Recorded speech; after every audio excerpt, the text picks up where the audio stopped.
You know, I said yesterday that it was not a sad day for me or for us, for Judy, for my family. This is a little different situation today because Judy and I, together a long time ago, we don't say goodbye.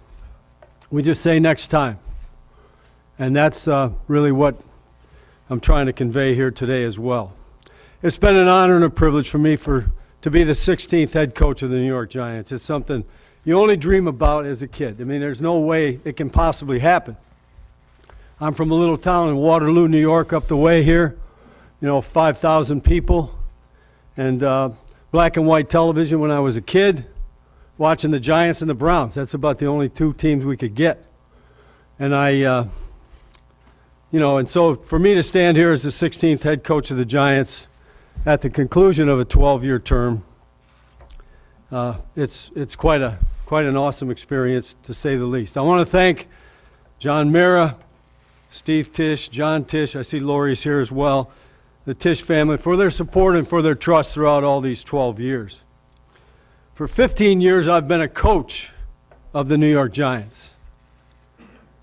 In that time, it's been my privilege to work with many great players, former players, great players, present players, and many great coaches who have served this franchise with class and with dignity.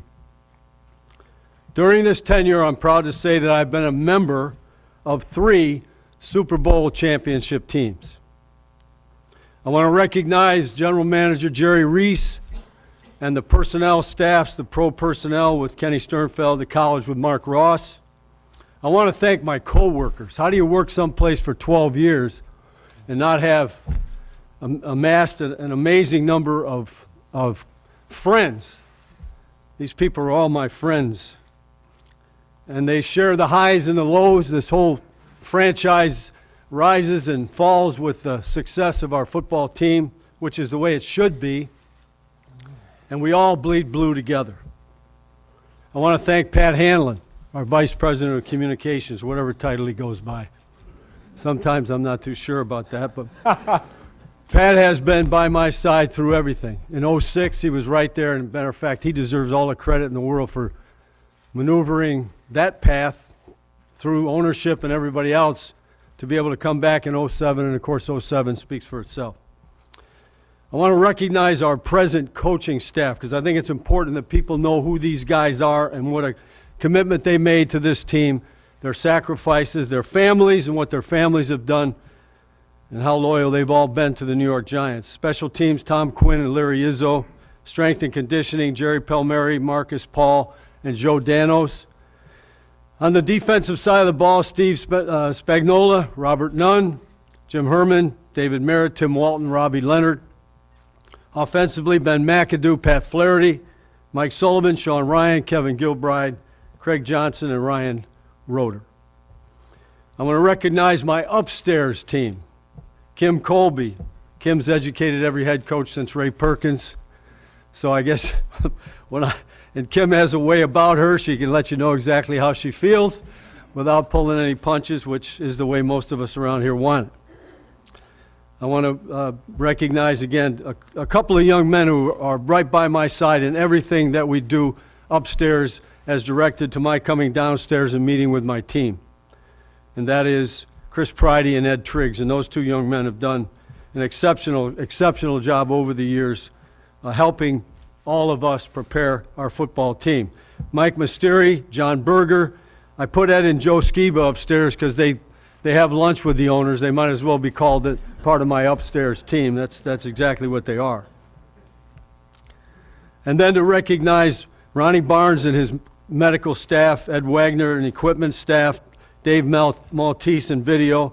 And I have to recognize Allison Stangaby. I don't know if Allison is even here, but she is our Director of Community Relations, among other things, and her staff has been wonderful to all of us, players, coaches, in our work with the outside world and the less fortunate. And Allison has really helped me with my other love in life, the Tom Coughlin J Fund Foundation. And so I thank her for that. I want to thank Judy, she's my quarterback. She She is rock solid. She is what it's all about. Without her, the hub, the strength, that's where it all comes from. The competitive drive, everything comes knowing that everything at home is handled the right way. And I don't have to worry about a thing. I don't know half what goes on. I never did.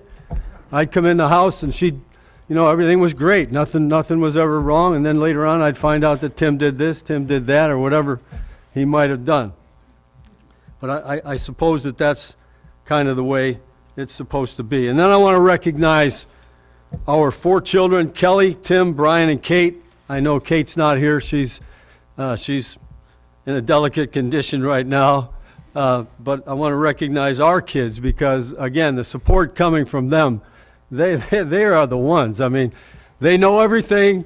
I have 2 sons that both think they should be general managers. They know every player in the league. They got them all graded. Probably the strongest one, the one that's closest to me is Kelly, the oldest one. She is my personality, the whole deal.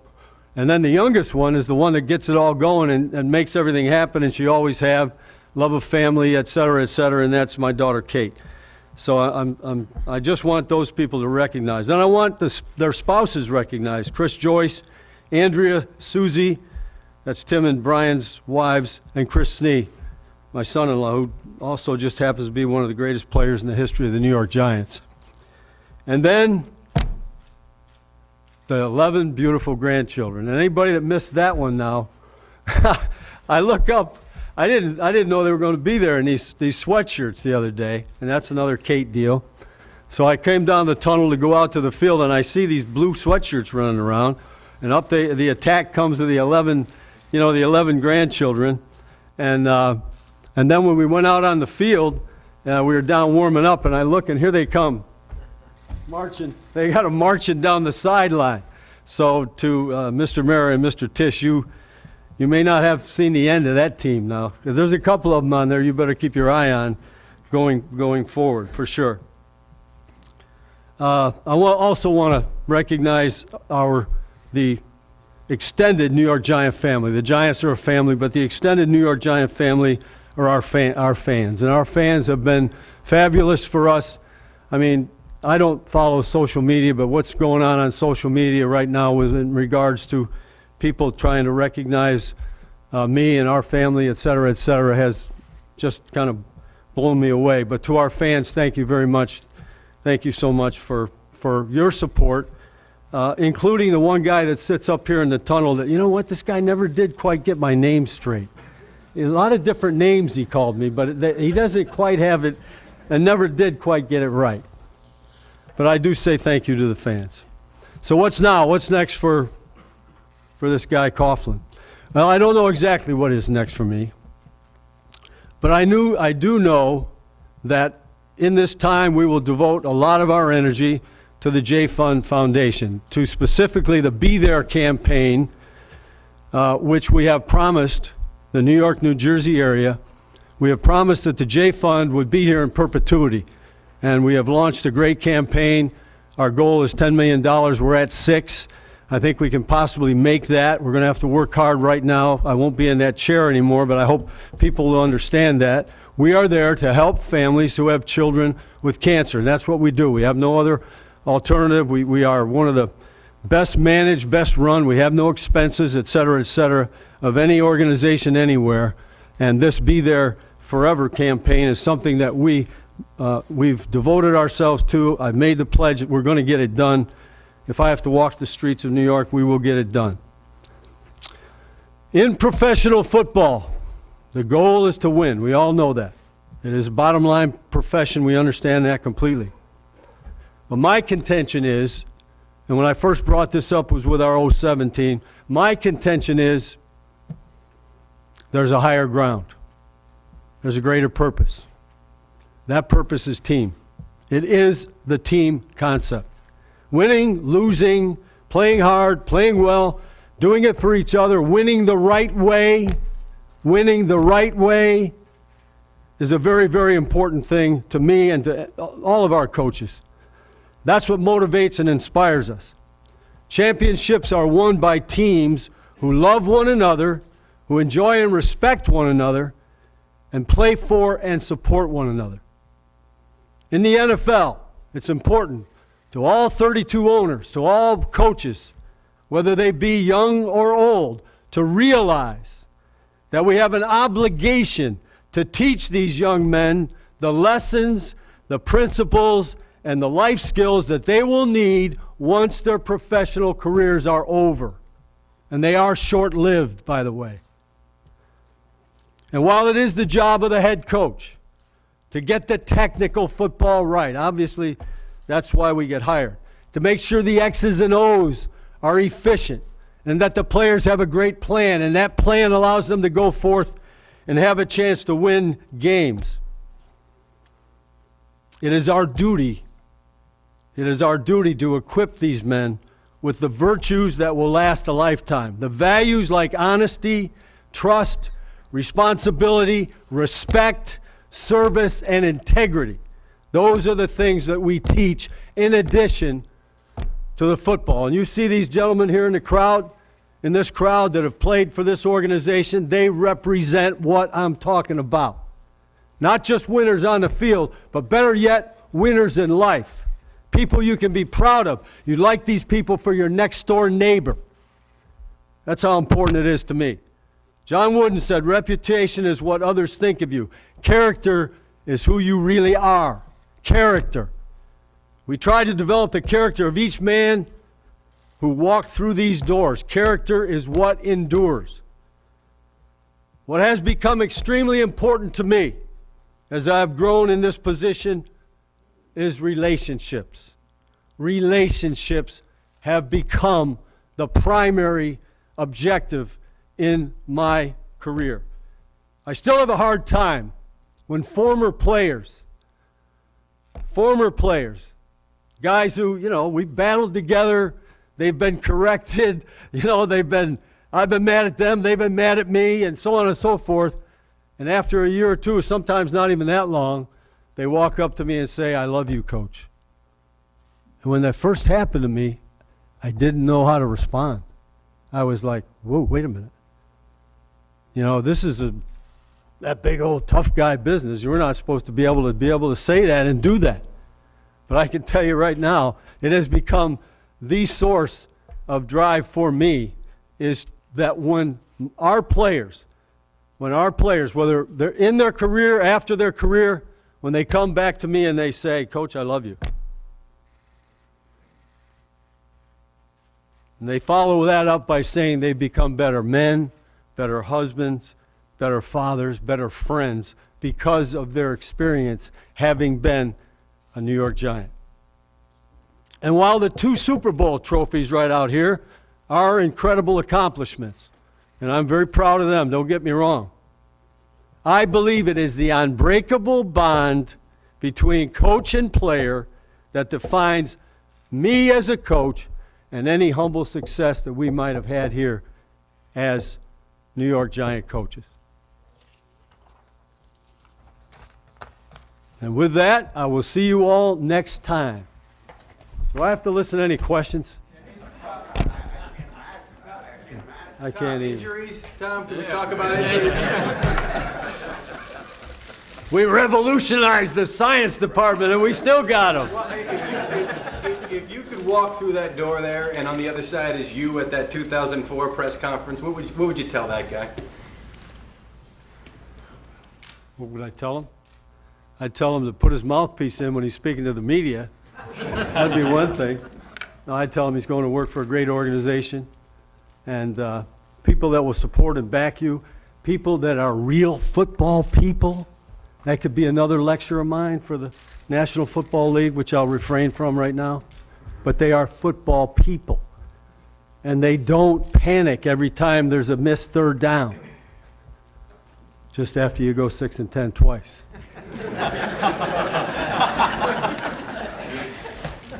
Tom, what's your reaction been like to all the players who have, on social media, as you know, have said some beautiful things about you over the last day?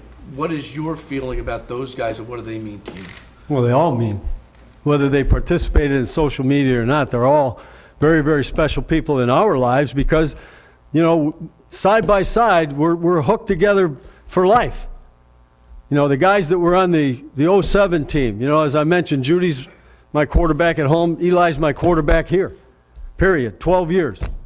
God bless them, maybe 15, 16.